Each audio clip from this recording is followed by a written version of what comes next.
MASN's coverage of the 2023 winter meetings is brought to you by your Baltimore area Toyota dealers. For legendary safety and reliability, choose Toyota, and let's go places. Well, excited to be joined now at winter meetings by Koby Perez, the Orioles Executive Vice President of International Scouting and Operations. Koby, thank you so much for joining me. Thank you for having me. So first and foremost, we've heard so much about the new International Academy in the Dominican. What updates can you give us about that there?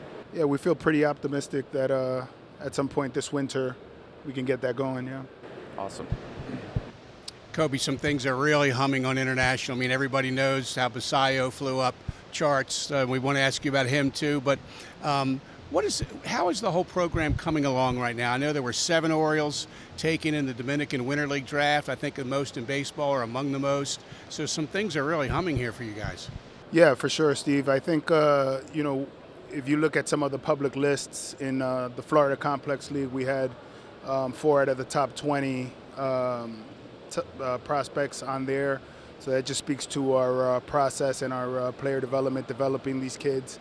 Some of these kids we signed a couple years ago, 3 years ago, and they're just now beginning to show face. And it's like I always say, it's we plant the seed and then the flowers start coming up, and we feel that's kind of where we are now. And with that, Koby, you've been with this department from the beginning you saw where it was with not much international presence. Just being able to look back and reflect on where your department started, how proud are you of just where this has gone? Just super excited. Our staff has done a fantastic job. Our scouts on the ground, just finding this talent, doing the process that it takes for us to be excited about signing these players. Can't say enough about our player development system. Just working hard physically, mentally, and all aspects of developing our players. And I think some of the fruits of our labor are starting to show. When you look at that top 10 list, Baseball America just came out with a new one. Samuel Basso, number 2 Oriole prospect in the number 1 farm system in baseball. He passed some pretty good players, by the way, to get to number 2. I want to ask you, though, about his defense. We know he can hit a ton. He did this year. We think he'll keep hitting. How has the D been? Catching-wise, big arm, what's it look like this year? Yeah, I mean, I think he's progressed wonderfully. We all know how flexible he is. We know what kind of arm strength he has. And I'm not too concerned about him defensively. I think, he's still very young. He's 19 years old. And a lot of innings and catching quality pitching is going to really help him develop into a frontline catcher for me. Now, another big player defensively is Michael Hernandez. We know he's kind of a taller shortstop. What did you see from him last year? What are your expectations for 2024? Yeah, I mean, with these international kids, a lot of them, they'll hit the ground running and take off. Some of them take a little longer. We still like Michael a lot. We think he has a ton of ability, and, we're hoping for a big year from him.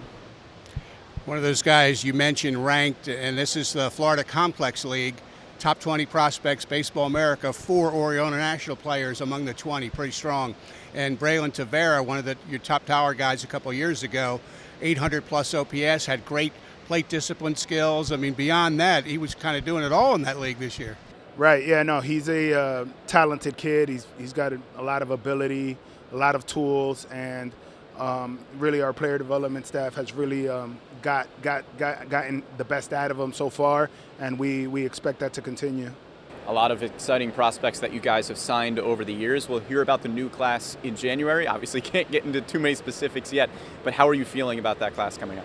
We're pretty excited. I mean, our scouts on the ground have done all the due diligence of all these players, and we feel like the crop is coming along pretty good. We're going to sign a pretty good amount of players, and we feel that we're going to have a couple good ones. Koby, in terms of development for the guys you signed, some fans may not know in the international market, you're signing kids that are 16 years old. And so some of them would be a sophomore in high school in the United States. Is the development process early on different for a kid like that than even maybe an American high school kid who comes into the amateur market and into the major league market, the professional baseball at 18? Yeah, no, for sure. Some of them are still growing into their bodies. I think each kid on an individual basis is going to take different patience. Some of them hit the ground running. Some of them take a little longer. The key is that the work that we do before we sign them, a lot of it is makeup and making sure that they have the mindset to sustain the grind of the minor leagues. So. Now, Koby, if you came into this role a couple of years ago and had, say a 5-year plan of where you wanted to grow to, it seems like you've made a lot of progress here.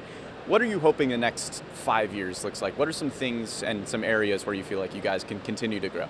Yeah, I mean, I think we will continue to grow, and I think once we start putting players in the major leagues, I know we have a good prospect system and a lot of ranked players now, but once they start getting to the major leagues, I think it's just sustaining that and keeping the program growing. Well, a lot of exciting developments for the Orioles internationally, spearheaded by Koby Perez. Koby, thank you so much for the time. I really appreciate it. I appreciate you guys having me.